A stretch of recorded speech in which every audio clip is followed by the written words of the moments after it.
where they're up to here with all the concerns they have in their bills and their mortgage and their student debt and everything else, that they don't have time to have a moralistic or philosophical conversation. They want to know what's going to work. We can show that libertarianism is the most moral way. We can show that freedom and liberty are the best and most moral way to live, to interact with one another. What we need to show, and what I'm working and leading by example to show, is that we can show people how it also works the best and will benefit them the most. And when we do that, we can begin that cultural change that leads downstream to the political changes. That's an interesting discussion. Now, the Democrats tend to be very good at that, telling kind of these, stories and stuff like that. They really work on the culture. Republicans, they tend to be more like economics and data and stuff like this. So where do libertarians fit in with it? Libertarians have largely been very cerebral. We have a lot of engineers, we have a lot of business owners. I came from the business world. We have a lot of people that look at things systemically. When most people look at things, they look at things and they have an emotional experience and they say that's terrible, and then they wait for someone to tell them, or maybe not wait, but they have someone tell them, they look forward to someone telling them what to do.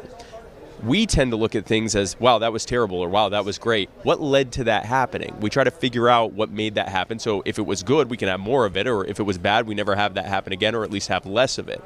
Most people don't think that way. And so when we approach things and talk to people from a systemic standpoint, it often doesn't connect with them. If I tell you that taxation is extortion, and you say, well, but how are we going to have roads and schools and police departments and fire departments, and I don't address that and just keep saying that taxation is an immoral way to collect revenue, we're not having a good conversation, and you're going to walk away thinking I'm a crackpot. But if I can explain to you how having a more voluntary system of funding leads to better and more easily accessible and more valuable versions of those services than the model that we have now we're able to actually have a discussion, and now I can show you how liberty not only is the best way, but it actually works better too. On the note of taxation, since we kind of got into this topic, sure. I do know a lot of libertarians say, taxation is theft, and really go back to the founding of this country. The IRS is a newer organization. Yes, yep. It was not constitutional. They had to change the Constitution to put it into place, and it used to be that tariffs and things like this mainly financed the government. But I think. On the state level it was, of course, a little different, but on the federal level it was like that. Right. And a lot of people now become so used to certain government services that they really can't see other options for it. Mm-hmm. And so the question is, how do you deal with that, where people have been accustomed to government playing such a large role?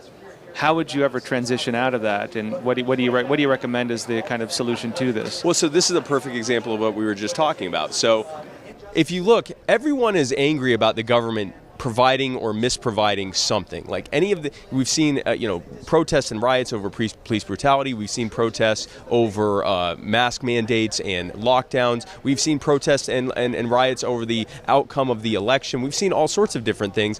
Each of these things is people saying, I don't like what government is providing me, having robbed me first for it. Now, there's a reason for this.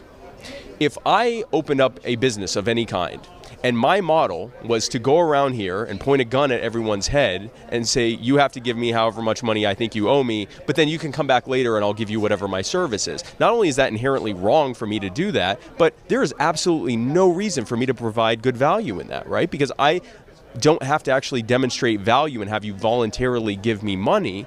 I can just threaten you and get the money. So violent monopolies are not a good way to get services. So the conversation that we have with folks is about how all of the things that we want, all the